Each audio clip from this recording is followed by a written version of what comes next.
नमस्कार, फिर से एक बार आप सबका स्वागत है इस वीडियो में। और जैसे मैं पिछले वीडियो में मैंने कहा था कि हम अगले वीडियो में बात करेंगे स्पेशली एक जो सुसाइडल बॉम्ब लेके हम लोग जो घूम रहे, हमारी बीमारी का जो बहुत बड़ा कारण है, उस कारण को समझने की कोशिश करेंगे। और वो कारण क्या है, क्या सुसाइडल बॉम्ब है ये ये हम सुसाइडल बॉम्ब लेके घूम रहे हैं।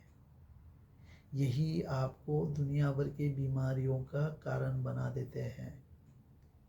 आपको मालूम होगा कि इसके रेडिएशंस जो है वो हमारे लिए कितने घातक, कितने खतरनाक है।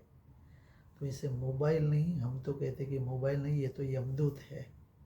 अब बात करेंगे कि ये किस तरीके से हमारे शरीर में प्रभाव करता है। ये बहुत ज़रूरी है। हम जो छोटे छोटे बच्चों के हाथों में ये मोबाइल देते, बहुत सारी माएँ जो है, बच्चा अगर रोने लगेगा तो ये मोबाइल उनके हाथों में देते हैं। तो आप देखेंगे कि ये मोबाइल जो है बहुत ही ख़तरनाक है। और इसको किस तरीके से इस्तेमाल करना चाहिए, क्या करना चाहिए, इसके बारे में मैं बात करूँगा अभी। तो चलिए शुरुआत करते हैं कि मोबाइल जो है साइंटिफिकली कितना समय तक यूज़ करना चाहिए। मोबाइल साइंटिफिकली मैक्सिमम 15 से 20 मिनट 24 घंटे में इस्तेमाल करना चाहिए, जिसको हम 24 घंटे इस्तेमाल कर रहे हैं।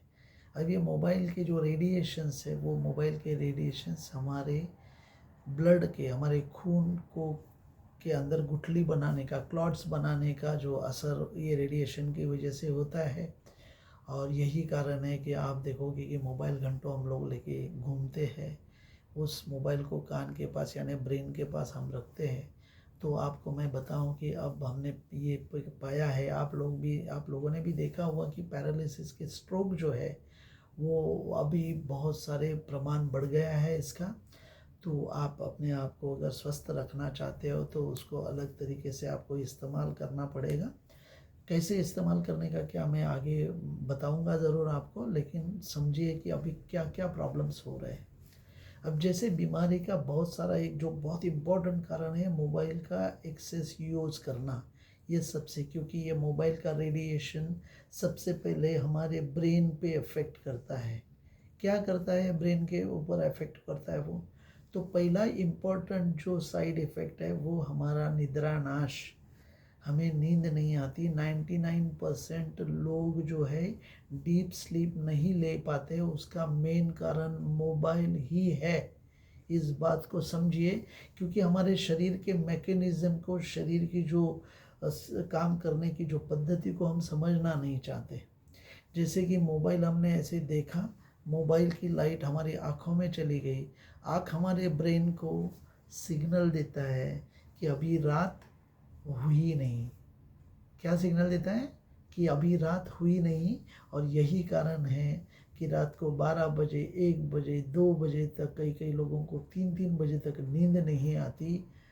हालांकि ये जो रात की नींद हमारे शरीर के लिए बहुत उपयोगी है, बहुत फ़ायदेमंद है, बहुत बहुत आपको ये लाभ देगी। उसको समझेंगे हम कि देखिए, हम पूरे दिन भर मेहनत करते रहते हैं, पूरे दिन भर हमारा जो भी काज है, जो भी काम है वो करते रहते हैं। हमारा शरीर जो है कोशिका से बना हुआ है, और कोशिकाओं का जो पुनर्जीवित होना और मरना, ये कंटिन्यूसली एक प्रोसेस हमारे शरीर के अंदर होती है। अब रात जब आप डीप स्लीप में होते हो, आपका शरीर पूरा बिल्कुल कोई कार्य नहीं करता, बिल्कुल शांत में डीप स्लीप में जब होते हो, तब इस कोशिकाओं का रिपेयरिंग का, रिजुविनेशन का काम हमारे शरीर के अंदर होता है। और जब ये प्रॉपरली नींद हमें जब मिलती है, तब हम पाते हैं कि सुबह हम लोग फ्रेश उठे। देखिए, कभी कभी आप लोगों ने खुद भी आपने अनुभव किया रहेगा कि एक ऐसी सुबह जहाँ पे आपको सुबह जब भी उठे तो भी बहुत फ्रेश लगा, आपको बहुत अच्छा लगा आपको। तो आपने अनुभव किया रहेगा कि ये कब होता है, कि जब आपको डीप में स्लीप मिलती है आपको। तो पहले तो हम इसको समझेंगे कि किस तरीके से और भी क्या क्या साइड इफ़ेक्ट हैं। ये तो आपको मैं बताऊं कि पहले तो जैसे मैंने कहा कि निद्रानाश। दूसरा चिड़चिड़ापन। चिड़चिड़ापन हमारा इतना बढ़ गया है कि पूछो मत। इतना हम छोटी छोटी चीज़ों में गुस्सा हो जाते हैं, छोटे छोटे चीज़ों में चिल्लाने लगते हैं हम लोग, बिल्कुल एग्रेसिव हो जाते हो। ये भी मोबाइल का एक्सेस यूज़ का बहुत बड़ा कारण है। लोगों को समझ में नहीं आता कि अरे मैं पहले तो इतना शांत था, फिर अभी इतना भड़क क्यों रहा हूँ। तो उसका कारण भी ये मोबाइल का एक्सेसिव यूज़ है। उसको बिल्कुल पकड़िए आप इन चीज़ों को। और देखेंगे आप मोबाइल इस्तेमाल का क्या जो साइड इफ़ेक्ट है, जो नुकसान हमारे ब्रेन को होता है, वो है अल्जाइमर।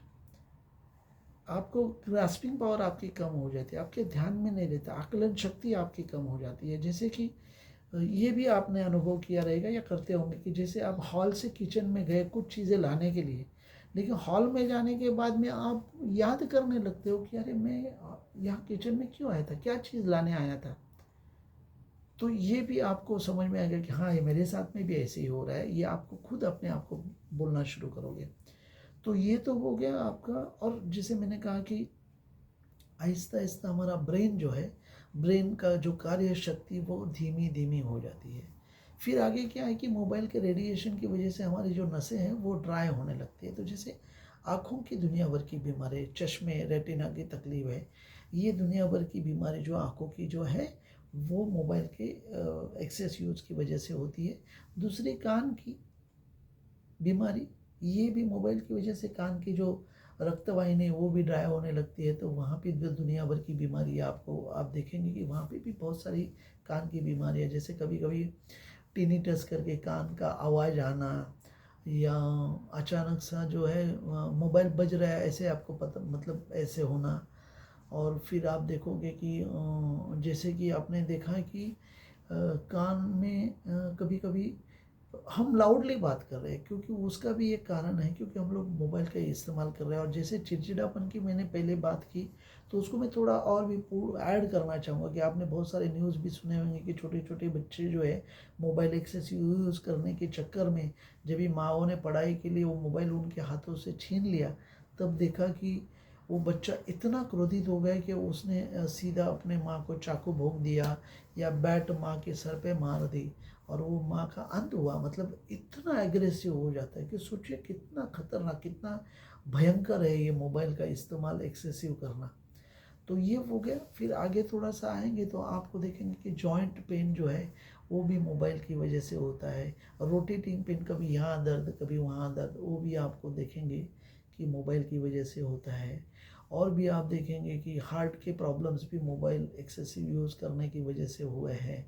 और जैसे कि आप लीवर के प्रॉब्लम्स भी मोबाइल एक्सेसिव की वजह से हुए हैं। फिर आप देखेंगे कि कैंसर शरीर की बीमारी, ये भी मोबाइल का बहुत बड़ा कारण है। आप देखोगे कि आज कभी अगर वक्त मिले, तो मैं हमेशा बोलता हूँ वक्त मिले तो एक बार टाटा कैंसर हॉस्पिटल में जाके आइएगा। आपको पता चलेगा कि क्या हाल है वहाँ पे। पैर रखने के लिए जगह नहीं, इतने कैंसर पेशेंट भरे हुए हैं। और एक पेशेंट घर में अगर कैंसर का हो जाता है तो पूरा परिवार बीमार होने लगता है, कि वो हमेशा जो है वो बिल्कुल वो सोचते रहता है कि अब तो ये गया, अब तो ये गया, अब तो ये गया। अब मानसिकता की जो है, लोग हम जो इस तरीके से बोलते हैं उसके ऊपर भी हम बात करेंगे बाद में, वो भी बहुत इम्पोर्टेंट है। तो कैंसर जो है वो भी अभी बहुत बढ़ गया है। दूसरा, ये जो माता बहनें हैं उनमें ब्रेस्ट कैंसर का जो है वो भी अभी बहुत सारा प्रमाण बढ़ गया है। सोचो कि हमारे सुंदर शरीर का एक अंग निकालने पड़े तो कितना बड़ा ट्रॉमा हो जाता है। जस्ट इमेजिन करिए। जब मैं हमेशा एक कहानी बताता हूँ जलगांव की एक टीचर की, कि उनको मुख का कैंसर हुआ, और जब उनकी जीवा काटनी पड़ी, तो वो टीचर थी, लेकिन फिर एक 8-10 दिन में, 15 दिन में उन्होंने इतना शौक लिया उसका कि उन्होंने अपना शरीर को खो दिया। भगवान के घर चली गई। वो उम्र थी सिर्फ 28। तो ये सारी चीज़ें जो है बहुत बहुत मायने रखती है। और भी बहुत है क्या, कि बच्चे जो न होना, नपुंसकता, इम्पोर्टेंसी, ये भी मोबाइल एक्सेस यूज़ का बहुत बड़ा कारण हो चुका है। ये भी समझिए। ये वीडियो थोड़ा बड़ा होगा क्योंकि इतने दुनिया भर की बीमारी इस मोबाइल की वजह से हो रही है। आखिर तक सुनिए। अगर आप अपने बच्चों को, अपने परिवार को, खुद को, अपने नियर एंड डियर लोगों को अगर आप निरोगी रखना चाहते हो, तो ये जो आज मैं वीडियो बना रहा हूँ, ज़रूर इसको आप उन तक पहुँचाइए। ये बहुत बड़ा उनके लिए बहुत बड़ा काम होगा ये। तो ज़रूर दवा गोली मुक्त निरोगी भारत अभियान के हिस्सा बन के आप इस मोबाइल को आगे फॉरवर्ड करेंगे। चलिए आगे क्या और भी साइड इफ़ेक्ट होते हैं इससे। मोबाइल की वजह से जो है आपको, जो बच्चे भी होंगे वो कुछ व्यंग लेके पैदा होंगे, वो नॉर्मल बच्चे नहीं होते हैं, कुछ ना कुछ उनमें डिफॉर्मिटीज़ आ जाती है। ये भी एक बहुत बड़ा कारण है। नपुंसकता के बारे में मैंने बताया ये कि नपुंसकता भी, ये भी एक मोबाइल का बहुत बड़ा कारण है। तो मुझे ऐसा लगता है कि वैसे तो बोलने जाओ तो 1-2 घंटे का भी मोबाइल ये वीडियो बन सकता है, लेकिन बस संक्षिप्त रूप में मैं इतना ही कहूँगा कि ये जो आप वीडियो सब तक पहुँचाइए, बहुत बहुत धन्यवाद। Thank you very much. आपका बहुत बहुत धन्यवाद। आपने ये वीडियो अंत तक सुना और आप जो है इस वीडियो को अपने नियर एंड डियर लोगों को पहुँचाएंगे। Thank you very much. Hare Krishna.